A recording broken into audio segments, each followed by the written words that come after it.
People love to talk about talent when it comes to English. Oh, she's good because she has the talent. She sounds native because she has the ear. Some people are born for languages. I'm not one of them. Let me tell you something that might actually change how you see yourself forever. People who are gifted at languages are almost never born that way. They're built. They're shaped by traits you already have, but you've never connected them to English. And if you have these traits, even more too, you are not just capable of speaking great English, you're destined to. Let's talk about the truth behind a language talent. They're not shy, they're curious. When people imagine talent, they picture someone bold, loud, confident, talkative, but the actual superpower is this: curiosity. Curious people can't stand not knowing. When they hear a new phrase, they don't say, oh, cool. They say, wait, why? What does it really mean? Can I use it? How do I say it naturally? Curious people replay things in their mind. They Google, they look things up during lunch, they repeat things later in the shower. If you've ever been the person who wants to understand every detail, the person who asks why and how, the person who reads comments, fine print, subtext, the person who cannot let something go until he or she understands it, congratulations. In language learning, curiosity is one of the strongest natural talents you can have. Curious people don't fear English, they pursue it. They don't memorize, they imitate. Here's something people never tell you. Talented language learners don't learn like students. They learn like actors. They don't memorize, they imitate. They copy sound, rhythm, emotion, intonation, like they're trying on a new identity. And if you've ever done any of the following, listen carefully. Are you good at imitating other people's tone or way of speaking? After hearing English a few times, can you repeat it? Almost exactly? Do friends say, wow, you sound just like that actress, host, or boss? In English class, the teachers praise your reading or shadowing because you copy well? And be honest, does the language sometimes feel like, I hear it, so I can say it? If yes, that's not a coincidence. That's not something everyone can do. That is not silliness or playfulness. That is textbook language talent. People who imitate well master pronunciation, rhythm, tone, naturalness, emotional expression in English so much faster than people who study. If you can imitate, you already have a native level tool inside you. Number 3, they listen more than they speak. And they hear what others miss. Language talent starts with the ears. Gifted people are not the loudest in the room. They're the most sensitive. They hear details most people never notice. Let me ask you something real. Can you hear tiny emotional shifts in someone's voice? Hesitation, annoyance, fake enthusiasm? When you hear a foreign language, do you notice pitch, stress, rhythm? Even before understanding meaning. Can you hear grammar, past, present, negative?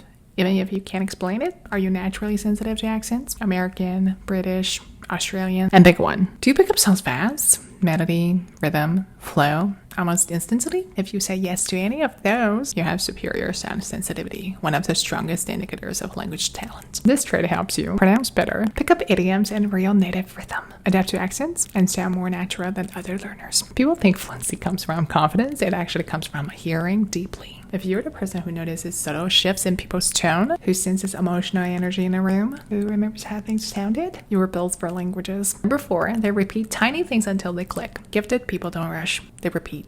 They will literally say one sentence 10 times until it feels right. They will rewind the same audio again and again. They don't move on just because the chapter is over. They move on because their brain understands. If you are a detail-oriented person, someone who refines things, someone who rewrites their message 3 times, the same sensitivity to details makes your English sharp, accurate, precise. Language is built on details, and you're good with details. That puts you ahead. They connect emotions with language. Gifted language learners don't just memorize phrases, they feel them. They attach emotion to expression. They know the difference between I'm fine, I'm fine, I'm fine. If you're the type who feels deeply, remembers how people make you feel, connects emotion to words, pick up vibes instantly, then you have one of the strongest traits for natural fluency. Memory equals fluency. Your emotional intelligence is not separate from English. It's fuel for it. Number 6.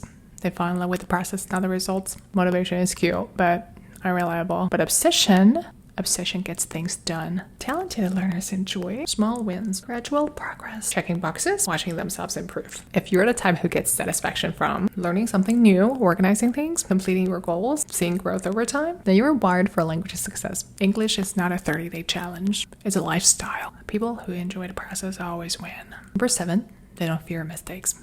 They use them. Let me tell you something shocking. Talented people are not fearless. They feel the same embarrassment you do. But here's the difference. They don't attach shame to mistakes. They attach lessons. They'll cringe, laugh, shake it off, and say, well, I won't forget that again. If you're the type who learns from breakups, recognizes red flags, analyzes what went wrong, becomes stronger after every failure, you already think like the world's best language learners. Your resilience is your talent. They build systems instead of relying on motivation. People think talent is magic. No.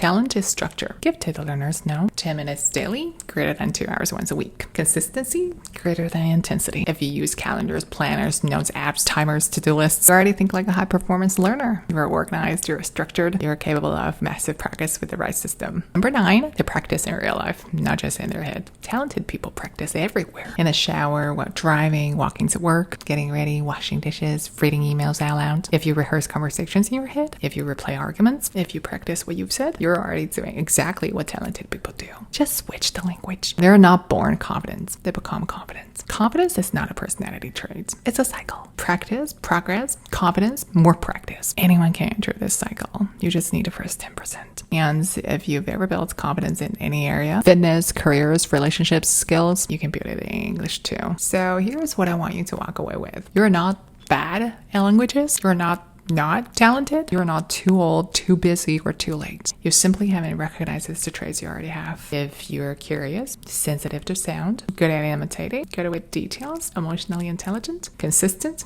growth-oriented, then you have everything you need to become fluent in English. Not someday, not in theory, but for real. And if you want someone to guide you step by step with a system built for smart, ambitious people who want more, follow me. Let's make your English the version of you that's been waiting to come out. Not next year, this year.